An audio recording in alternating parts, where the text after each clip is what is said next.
කවිතා ගයාත්‍රී ශානිකා මේ තුන් දෙන එකම ක්ලාස් එකේ ඇඩ්වාන්ස් ලෙවල් කරේ. එක්සෑම් එක ඉවර වෙලා මේ තුන් දෙනා යනවා ගයත්‍රිලාගේ ආච්චිලා ගෙදර උඩුමාගම. ඒ ගම තියෙන්නේ කෑගල්ලේ ඉඳලා කිලෝමීටර් 20ක් විතර ඈත. සුන්දර කඳුකර ගමක්. ආච්චිලා ගෙදර තියෙන්නේ තේ වත්තක් මැද්ද හැඩවෙන්න. හරි ලස්සන පළාතක්. හරියට නුවර එළිය වගේ. ඉතින් යාළුවෝ තුන්දෙනා හුඟක් විනෝද වුණා. ආච්චී ගෙදර ඉන්නේ 4 දෙනයි. ආච්චි ඒ කියන්නේ ගයත්‍රිගේ අම්මගේ අම්මා. මාමා නැන්දා තව පොඩි මල්ලි කෙනෙක්. මේ හැමදෙනාම සන්තෝෂ වුණා ගයත්‍රී එයාගේ යාළුවෝයි ආපු එක. ඒකට හේතු උනේ ඒ ලොකු ගෙදර ඒගොල්ලෝ සෑහෙන පාළුවකින් ඉන්නේ.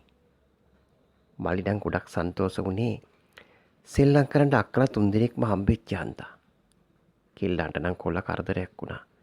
මොකද හැම වෙලාවෙම එක එක දේවල් කිය කිය පස්සෙන් එන හන්දා. එයා අවුරුදු 10ක විතර කොල්ලෙක්. ඉතින් ගයත්‍රි බලාපොරොත්තු වෙච්ච විදිහටම ඒගොල්ලන්ගේ නිවාඩු කාලය හුඟක් සන්තෝෂදායක වුණා. ඒ තුන්දෙනාම ජීවත් වුණේ ටවුන් එකේ. ඒ හින්දා උඩුමාගම ජීවිතය ඒගොල්ලන්ට අලුත් අත්දැකීමක් වුණා. ඒගොල්ලෝ එක එක දේවල් කරා. කඳු නගින එක ඒ වගේමයි. තේ වතු වල පැය ගාණක් ඇවිදින එක, ඇල පාර දිගේ යන එක. ජීවිතේ කවදාවත් ස්වභාව සෞන්දර්ය අත්විඳලා නැති ගෑනු ළමයි තුන්දෙනාට දැනුනේ හරියට අලුත් ලෝකයට ආවා වගේ. හැබැයි ඉතින් එක දෙයක් නම් ඒගොල්ලන්ට තහනම් කරා මාමා. ඒ තමයි ඒගොල්ලන්ගේ තේවත්ත පාමුල තියෙන කුමාරපොකුණ පැත්තට යන එක. ගයත්‍රි වගේම අනික් දෙනාට ඇතින් ලොකු කුතුහලයක්. ආච්චියෙන් ආපුවම කිව්වේ එතන නාන්න තැනක් නෙවෙයි කියලා. විශේෂයෙන් ගෑනු ළමයිට. ගයත්‍රි වගේම අනික් දෙන්නත් මේකට hina වුණා. ඒත් මාමගේ ඒ වගේම නැන්දගේ අදහස උනේත් ආච්චිගේ අදහසමයි. මාමා විශේෂයෙන්ම කිව්වා ඒ පැත්ත පළාතවත් යන්න එපා කියලා.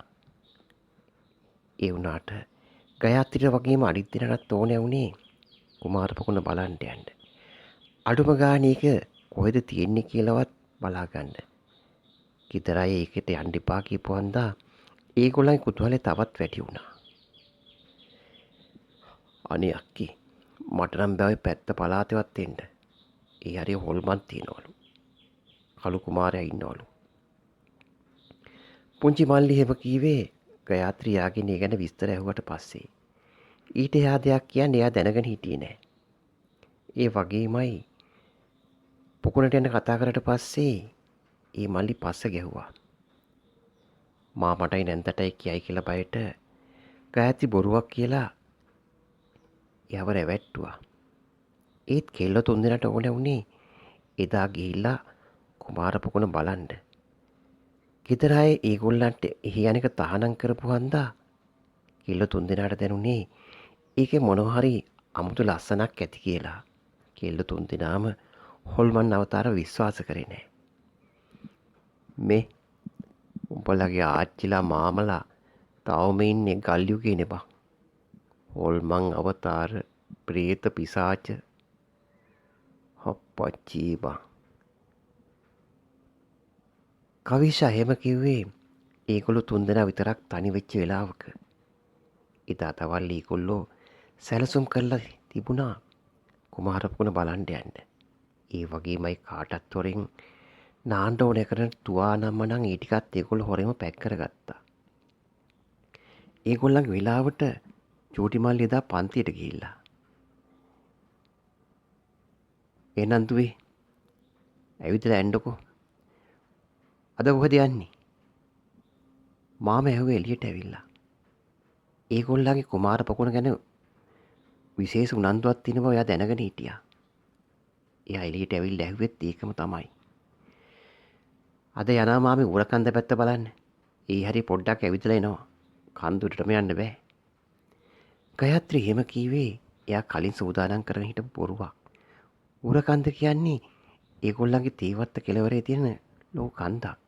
ලස්සන ගස් වලින් පිරීලා සෑහෙන දුරක් එක යන්න ඕනේ. මාම ඔළුව බලලා ආපහු ගියා. මේ උඹලා මාම නම් කතාව විශ්වාස කරේ නෑ වාගේ.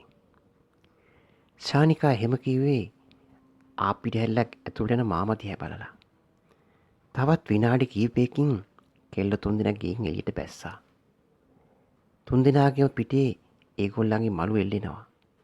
ඒව කෑම් බීම ඒ වගේම නාන්න ඕන කරන දේවලුත් දාගත්තා.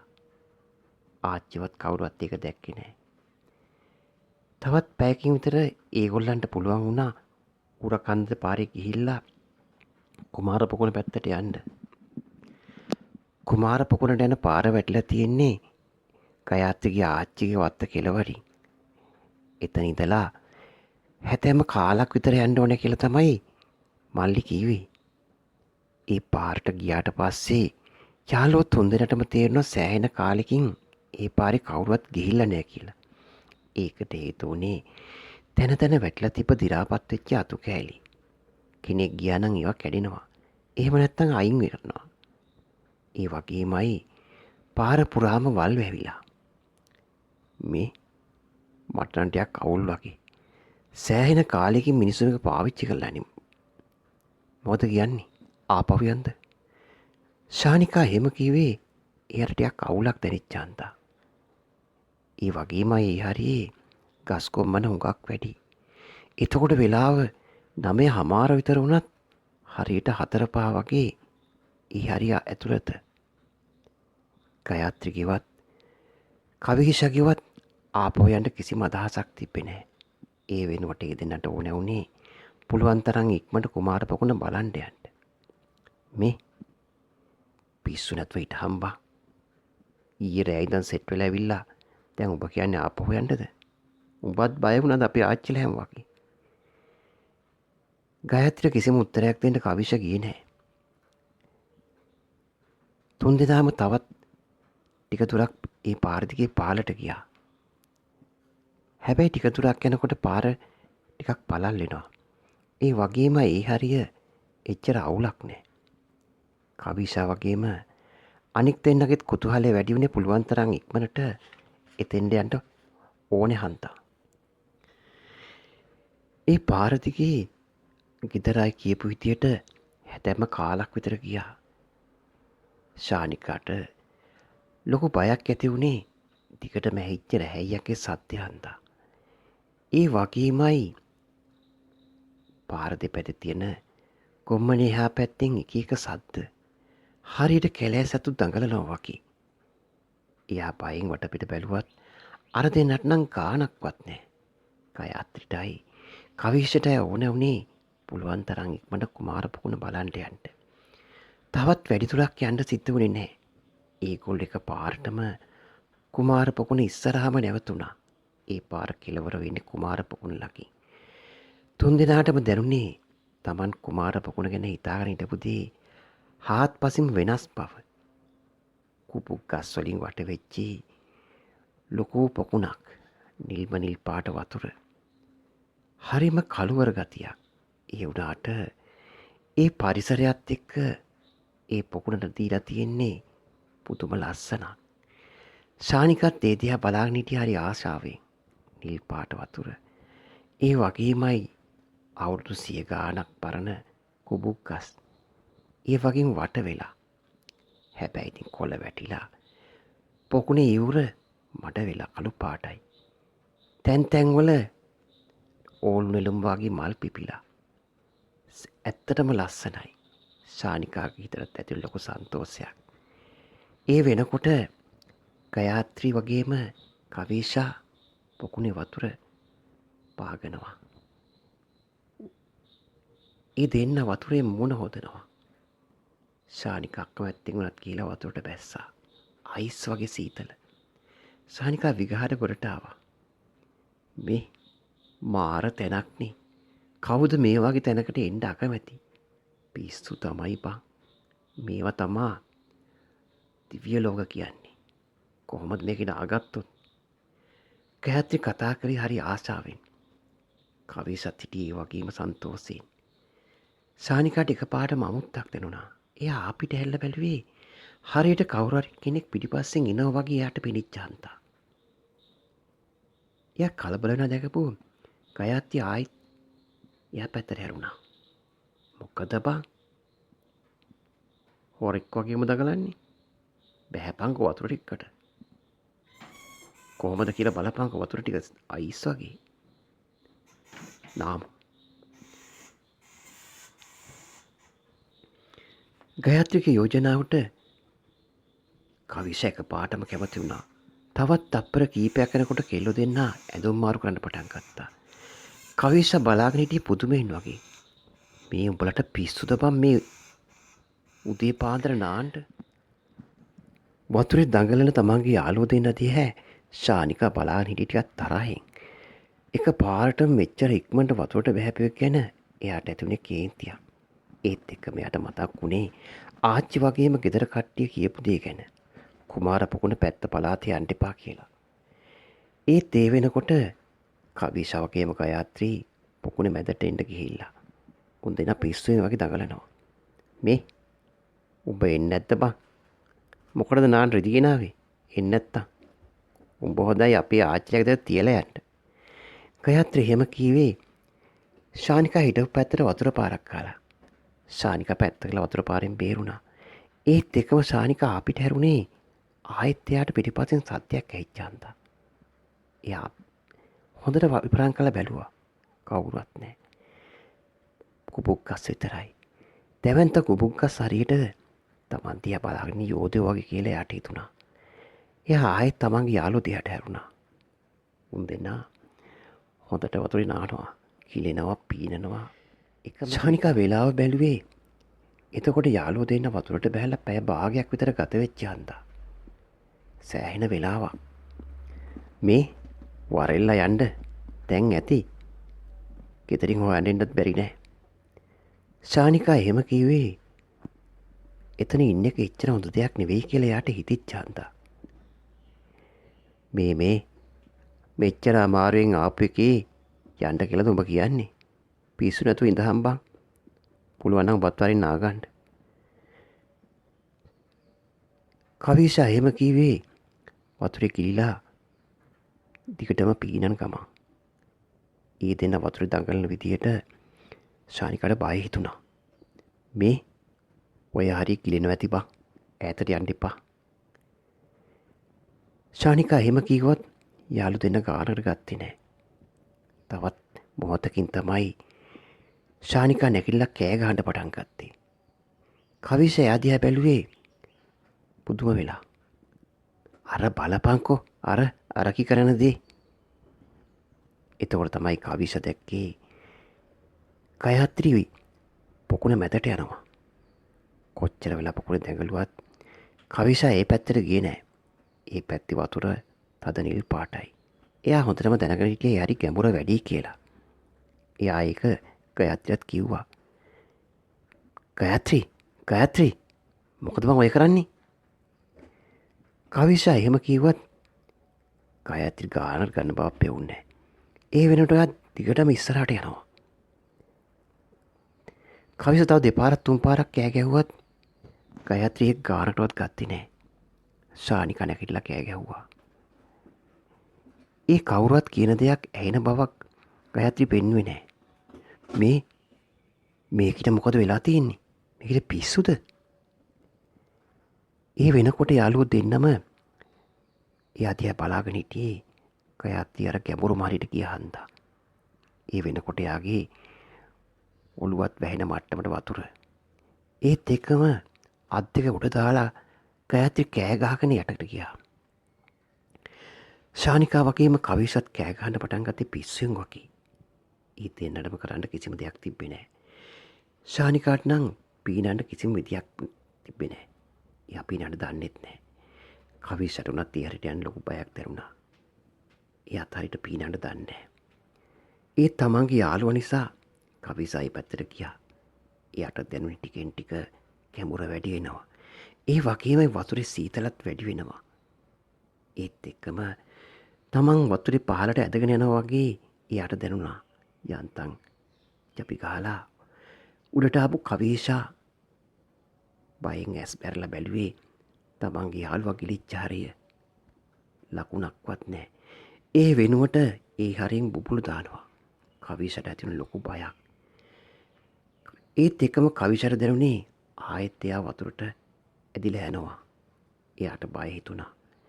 එයාට මතකයට ආවේ තව අඩි කීපයක් ඉස්සරහා තියෙන ගැඹුරු හරිය. ඒ හරිය මඩත් අනිවාර්යයෙන්ම තියෙනවා. කවිෂා පිස්සුවෙන් වගේ ජපි ගහලා උඩට ආවා. ඒත් එක්කම තමයි යා දැක්කේ hina වේගෙන ඉන්න ගයාත්‍රි. උඹලා හොඳටම බය වුණානේ. ගයාත්‍රි එහෙම කීවේ කවිෂාගේ අතින් ඇදගෙන ගොඩට යන ගම. ගයාත්‍රි කරලා තියෙන විහිළුවක් බව කවිෂා ඒ විලේ තේරුම් ගත්තා. එයාට ඇතිවෙන ලොකු කේන්තියක්. තව ටික වෙලාවකින් එයත් වතුරට ඇදිලා යනවා. මේ උඹගේ විහිළුව නම් හොඳයි. ඒත් තව ටිකෙන් මමත් ගිලිලා යනවා. ඒ වෙනකොට කවිෂරත් නානෙක එපා වෙලා තිබ්බේ වෙච්ච සිද්ධිය හන්දා. ශානිකා හුඟක් කැමති වුණා දෙන්න ගොඩාක් එකට. ටික වෙලාවක් යනකම් ශානිකා ගයාත්‍රිට බැන වැදුනා. එයා කරපු විහිළුව ගැන. ගයාත්‍රියගෙන් සමාව ගත්තා. තවත් ටික වෙලාවකින් යාළුවෝ තුන්දෙනාම ඇඳුම් මාරු කරගෙන අර පාර දිගේම ආයෙත් තේවත්තට ආවා. තේවත්තට ඇවිල්ලා එතන ටිකක් වෙලා ඉඳගෙන හිටියේ ඌර කන්දට ගියා නම් ආපහු වෙන්න පරක් වෙන හන්දා. කලින් ගියොත් ගෙදර අය සැක හිතන හන්දා. තවත් පැයක් විතර එතන හිටපු කට්ටිය ආපහු ගෙදරට ගියා. මාමා ගෙදර හිටියේ නෑ. එයා ටවුමට ගිහිල්ලා. නැන්දා කෑම කියනවා. ආච්චි මොකද්ද වැඩක්? මල්ලි තවම ක්ලාස් ගිහිල්ලා ඇවිල්ලා නෑ. කෙල්ලන්ට තිබ්බේ සෑහෙන නිදහස් වෙලාවක්. තමන්ගේ කාමරේ ගිය අලුත් තුන්දෙනා එදා දවල් වෙච්ච දේ ගැන කතා කරා. ශානිකා දෙන්නටම බැන්නා. විශේෂයෙන් ගයාත්‍රිට එයා කරපු දේ ගැන. හැබැයි ඉතින් ගයාත්‍රිට නම් ගාණක්වත් නැහැ. එයා තමන්ගේ යාළුවා පනින දේ අහගෙන හිටියේ කිසි ගාණක් නැතුව. කිසිම දෙයක් නොවුන ගානට. වෙනදා හුඟක් කතා බහ කරන ගයාත්‍රි එදා දවල් කාලේ එච්චර කතා බහක් නෑ. ශානිකාට අමුත්තක් දැනුණත් එයා ඒ ගැන වැඩි හිතන්න ගියේ නැත්තේ එදා උදේ වෙච්ච සිද්ධිය හන්දා එයා කනස්සල්ලෙන් ඉන්නව ඇති කියලා හිතලා. 12 වෙනකොට මල්ලිත් ආවා. එයා දුවගෙන ආවේ අක්කලා ඉන්න තැනට. එයා ආපුවම එකම විනෝද සාගරයක්. එක එක විහිළු කතා කියනවා. ඒගොල්ලෝ එයාට විහිළු කරනවා. වෙනදා වැඩිපුරම විහිළු කරන්නේ ගයාත්‍රි. ශානිකාට තේරුණා ගයාත්‍රි තා හුඟක් නිස්සබ්දව ඉන්නවක්. එයා මුලදී හිතුවත් කුමාර පොකුණේ වෙච්ච සිද්ධිය හන්දා ගයාත්‍රි අවුල් කියලා එයාට ඒක නෙවෙන බව දැනුණා. එදා දවල් යාළු තුන්දෙනා කෑම කාලා හවස් කාලේ පන්සල පැත්තේ යන්න දාගෙන හිටියත් වැහි ගතියක් ආපු හින්දා ඒක අතහැරලා දැම්මා. තුන්දෙනාම ටීවී බලන්න ගියේ කාලේ ගත කරන්න විදියක් නැති හින්දා. ෆිල්ම් එකක් තිබ්බා. ශානිකයි කවිෂයි ෆිල්ම් එක බැලුවා. ගයාත්‍රි ඔළුව කැක්කුමයි කියලා කාමරේලා නිදාගත්තා. මේ අරකිට මොකද වෙලා තියෙන්නේ බා? එල්ලගෙන ඉන්නේ. ශානිකා එමෙවි කවිෂගෙන්. කවිෂට ඒකට දෙන්න උත්තරයක් තිබ්බේ නැහැ. පිස්සු තමයි. මෝඩ වැඩ කරලා අන්තිමට අපිත් එක්ක තරහින් ඉන්නවා. කාලේ ගෙවිලා ගියා. හවස 4-5 වෙනකොට ගයාත්‍රිගේ වෙනසක් හැමෝටම පේන්න ගත්තා. ආච්චි තමයි එක්ක නැහුවේ. එයා කොහොම හරි දැනගෙන තියෙන තුන්දෙනා කුමාර පොකුණට ගිය බව. මං උඹලට කීවනේ යන්න එපා කියලා. කොහෙද ඉතින්? උඹලා අපි කියන දේවල් අහන්නේ නෑනේ. ආච්චි එහෙම කීවේ එච්චර සතුටකින් නෙවෙයි. ගයාත්‍රි ගැන එයා ටිකක් විපරම් කරලා බැලුවා. එයා මාමා එක්කත් මොනවදෝ කියන බව ශානිකා වගේම කවිෂත් දැක්කා. ඒ දෙන්නත් ටිකක් ඈත් වෙලා හිටියේ. ඒ දෙන්න කුමාර පොකුණට බව කට්ටිය දැනගත්තා හන්දා. හැබැයි ඉතින් තවත් හවස් වෙනකොට ගයාත්‍රිගේ වෙනස හොඳටම කැපිලා පෙවුණා. එයා හරි අමුතු දේවල් කියන්න ගත්තා. ඉස්කෝලේ දේවල්, ගෙදර දේවල්, අනවශ්‍ය දේවල්. ගයත්‍රි ඉන්නේ හොඳ මානසික මට්ටමකින් නෙවෙයි කියලා හැමෝටම තේරුණා. ඕක තමයි උඹලට යන්න එපා කියලා කිව්වේ. කුමාර පොකුණට. මොකක් හරි දෙයක් වුණාද? මාම අහපු දෙයට පැහැදිලි උත්තරයක් දෙන්න ඒගොල්ලන්ට පුළුවන් කමක් තිබ්බේ නැහැ. තමාට පොකුණේදී දැනෙච්ච දේ ශානිකාට කියන්න හිතුණත් එයා ඒක කීවේ නැත්තේ මාමලා hina වෙයි කියලා හිතලා. එහෙම වුණොත් ඒ තුන් දෙනාට ආයෙ තනියෙන් කොහොවත් යන්න හම්බෙන්නෙත් නැහැ. ඒක හන්දා ශානිකා ඒක නොකිය හිටියා. ගයත්‍රි ඔළුවේ කැක්කුමයි කියලා පැනඩෝල් දෙකක් ඉල්ලගත්තා. ඊට පස්සේ නිදාගත්තා. අමාරුවෙන් තමයි හැරවගත්තේ රැයට කෑම කන්න. හැබැයි රැයට කෑම කෑවට පස්සේ ගයත්‍රි කිසි අවුලක් තියෙන බවක් පේන්නේ නැහැ. වෙනදා වගේ විහිළු තාලු කරන්න ගත්තා. යාළුවන්ටත් දැනුනේ සන්තෝෂයක්. ගයත්‍රි ආයෙත් යථා තත්ත්වයට ආපු එක ගැන. කට්ටිය නිින්දට ගියේ 10ට විතර.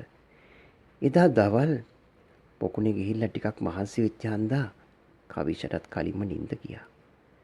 ඒත් ශානිකාට නම් එච්චර නිදිමත ගතියක් තිබ්බේ නැහැ. එයා කල්පනා කරේ එදා පොකුණේදී වෙච්ච දේ.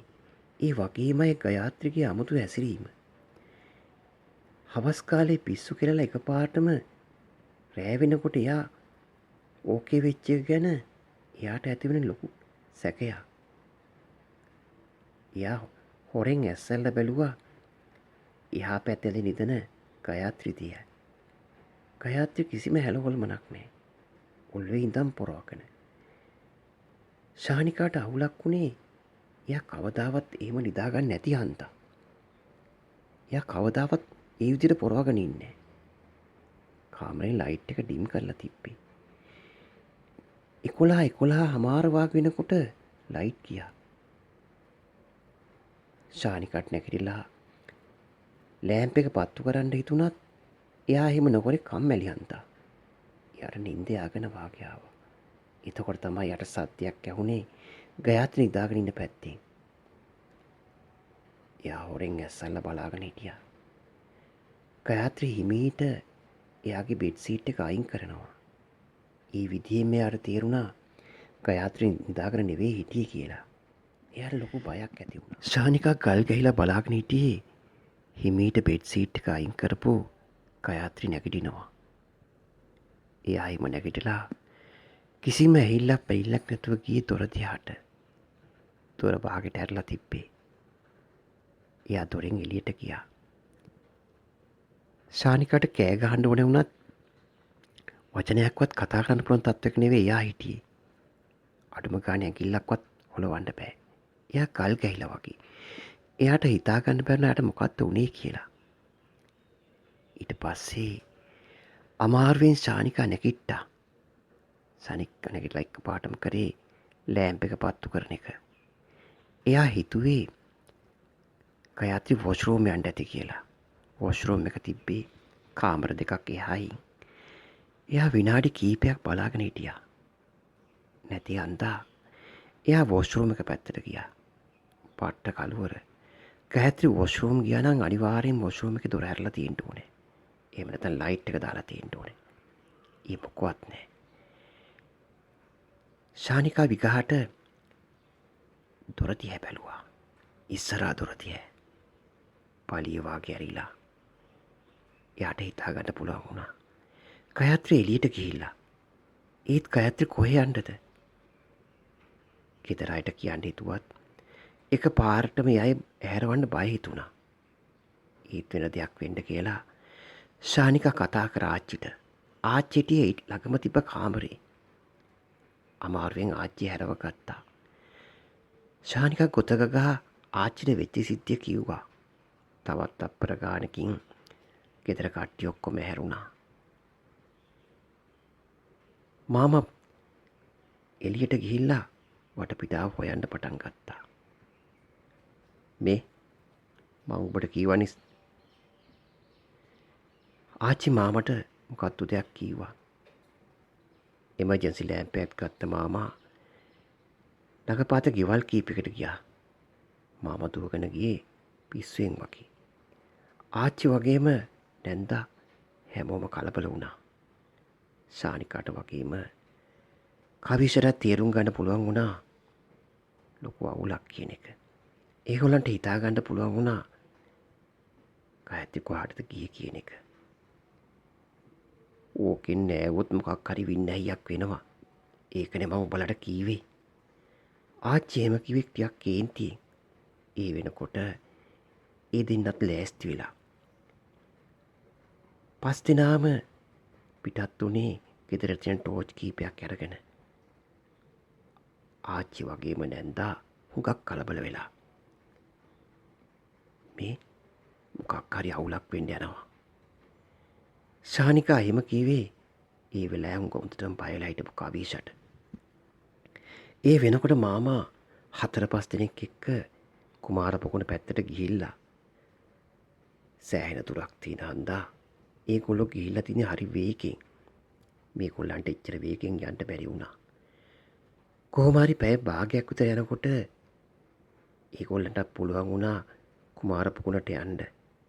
කලබලේ හන්දා තමන්ගේ යාළුවට කරදරයක් වෙයි කියන බයට යාළුවෝ දෙන්නත් හරියට ඉක්මනට ගියා. ඒගොල්ලොත් ඒ වෙනකොට මාමලට කිට්ටු කරලා. තවත් විනාඩි 2-3කින් ඒගොල්ලෝ පොකුණේ ඉවුරට ආවා. එතකොට තමයි දැක්කේ පොකුණ මැද්ද හැවෙන්න වතුර මැද හිටගෙන ඉන්න ගයාත්‍රි. එයාට අඩි 10-15ක් පිටිපස්සෙන් මාමා ඉන්නවා. ගමේ අනික් අය ඒ පැත්තට ටෝච් ගහගෙන ඉන්නවා. කට්ට කළුවර තිබ්බත් ටෝච් එළිය හන්දා පොකුණේ වතුර එළිය වුණා. කවීෂට වගේම ශානිකාට ඒ වෙනකොට පොකුණට හොඳටම කිට්ටු වෙන්න පුළුවන් වුණා. ඒ දෙන්න බලාගෙන හිටියේ පොකුණ මැද සීතල වතුර ඉන්න ගයාත්‍රි දිහා. එයාගේ හරි අමුත්තක් ඒ දෙන්නට පෙවුණා. මාමා කතා කරනවා. මාමගේ කටහඬ ඒගොල්ලන්ටත් ඇහෙනවා.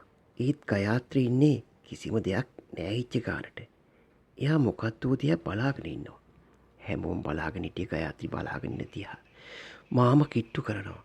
ඒත් මාමට යන්න බැරි බව ඒගොල්ලන්ට තේරුණේ දෙපාරක් තුන් පාරක් මාමා වතුර යටට ගිහිල්ලා ආයෙ මතුවෙච්ච හන්දා.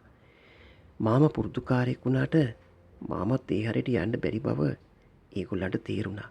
ගයාත්‍රි කොහොමද දෙන්න ගියද කියලා කාටවත් හිතා ගන්න බැරි වුණා. එතකොට තමයි ඒගොල්ලෝ දැක්කේ ගයාත්‍රිට ටිකක් ඉස්සරහින් පොකුණේ වතුර බුබුලු දානවා. කට්ටිය ඇස් ලොකු කරගෙන බලාගෙන හිටියේ ඒ වගේ දෙයක් කවදාවත් හිතලවත් දැකලවත් තිබ්බේ නැති හන්දා. වතුර කැළඹිලා මොකක් හරි එකක් එතන සිද්ධ වෙන බව ඒගොල්ලන්ට තේරුණා. ගමේ මිනිස්සු කීප දෙනා වගේම ශානිකයි කවීෂයි ඒ දිහා බලාගෙන හිටියා. එතකොට තමයි දැක්කේ ඒගොල්ලෝ ජීවිතේ කවදාවත් දැකලා නැති දෙයක්.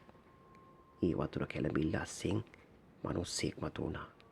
කළු පාට, හරියට කළු පාට ගලක් වගේ මසද්දන්ත පොලිසාතෙක්. එයා හිටියේ ගයාත්‍රි තිබෙන ඉඳන් අඩි 10ක් විතර ඈත. ගයාත්‍රි කලබල වෙච්ච බවක් පෙවුණා. එයා වටපිට බලනවා. එච්චරලා හිටපු විදිය වෙනස් වෙලා. මාමා කෑ ගහනවා. ගයාත්‍රි සැරයක් හැදිරලා මාමා දිහාත් බැලුවා. ඊට පස්සේ එයා කලබල වෙලා ඉස්සරහට යන්න පටන් ගත්තා. අර මිනිස්සයා දිහාට. ශානිකාට වගේම කවීෂට ලොකු බයක් දැනුණා. ඒ වගේමයි වට වෙලා හිටපු අය. ඒගොල්ලෝ හැමෝම හිටියේ හොඳටම කලබල. හැමෝම බලාගෙන හිටියේ ගයාත්‍රි දිහා. ඒ වෙනකොට ගයාත්‍රි අර කළු පාට මිනිස්සයාට හුඟක් කිට්ටු වෙලා මාමා අඩි 4-5ක් ඈත.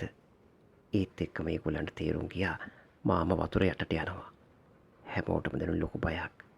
ගයාත්‍රි ඉස්සරහට යනවා. මාමා වතුරේ දඟලනවා. එයා අත් දෙක උස්සගෙන දඟලනවා. මාමා ගිලෙන්න යන බව දැනගත්ත නැන්දා වගේම ආච්චි බෙරිහන් දෙනවා. කාටවත් කරන්න කිසිම දෙයක් නැහැ. හැමෝම බලාගෙන හිටියේ ඊළඟ මොහොතේ මොකද්ද වෙන්නේ කියලා. ඒත් එක්කම ඒගොල්ලෝ දැක්කේ ගයාත්‍රි වතුර යටට ඇදෙනවා. එයා අත් උස්සලා දඟලනවා. හැමෝම ඇස් පියාගත්තේ ඊළඟ මොහොතේ සිද්ධ වෙන දේ. තවත් මොහොතකින් ඒගොල්ලෝ දැක්කේ හරි පුදුම දෙයක්. මාමා අමාරුවෙන් ගයත්‍රි ඇදගෙන ගොඩට එනවා. ඒ එක්කම වතුර කැළඹෙනවා. හරියට මහ කුණාටුවක් වගේ. මාමා අමාරුවෙන් වතුර එක පොර බදින ගමන් ගයත්‍රි අදගෙන එනවා. ගයත්‍රි වතුර පැත්තට යන්න හදනවා. මාමට ඒක කරන්න පුළුවන් වෙයිද කියලා හැමෝටම ලොකු සැකයක් ඇති වුණා. වතුර කැළඹෙන්නේ හරියට ලොකු දියසුලියක් ඇදිලා වගේ. ඒ වගේමයි හුළඟ. එච්චර වෙලා නිසල්මනේ තිබ්බ ඒ හරිය කැළඹෙන්න ගත්තා. මා හුළඟක් කමනවා. තවත් විනාඩියකින් දෙකකින් මාමට පුළුවන් වුණා ධනමත්තක් වතුරට එන්න. ඒ වෙනකොට ගයාත්‍රිට කලන්තේ දාලා. එයා එල්ල වැටෙනවා. මාමා අමාරුවෙන් ගයත්‍රි ඇදගෙන උඩට එනකොට වටේ හිටපු මිනිස්සු දෙන්නම ගොඩට ඇදලා ගත්තා. මාමට හොඳටම වතුර පෙවිලා. ගයාත්‍රියත් එහෙමයි. තවත් පැයකින් විතර ඒගොල්ලන්ට පුළුවන් වුණා ගෙදරට එන්න. ඒ වෙනකොට කට්ටඩි මාමා ඇවිල්ලා. ගයාත්‍රියත් සිහිය ඇවිල්ලා. මාමා පුටුවක ඉඳගෙන ඉන්නවා. එයාට සෑහෙන්න අමාරුයි. ඒ වුණාට එයා හොඳ සන්තෝෂයෙන් හිටියේ ගයාත්‍රි බේරගන්න පුළුවන් වෙච්ච එක ගැන. යාළුවන්ටත් පුදුම හිතුනේ එදා රාත්‍රියේ ගයාත්‍රිගේ ජීවිතේ බේරගත්ත විදිය ගැන. ඒ වගේම ඒගොල්ලෝ දැකපු අමුතු සිද්ධිය ගැන. ඒ සිද්ධියෙන් දවස් දෙක තුනක් යනකම් ගයාත්‍රි හිටියේ හරි අවුල් විදියට. ඒ දවසින් දවස ගයාත්‍රි සුවපත් වුණා. තවත් දවස් කීපයක් ආච්චිලා ගෙදර ගත කරපු යාළුවෝ ආයෙත් ඒගොල්ලන් ගෙවල් වලට ආවා. ඒගොල්ලන්ට කුමාර පොකුණේ සිද්ධිය ජීවිත කාලය පුරාම අමතක නොවෙන අත්දැකීමක් වුණා.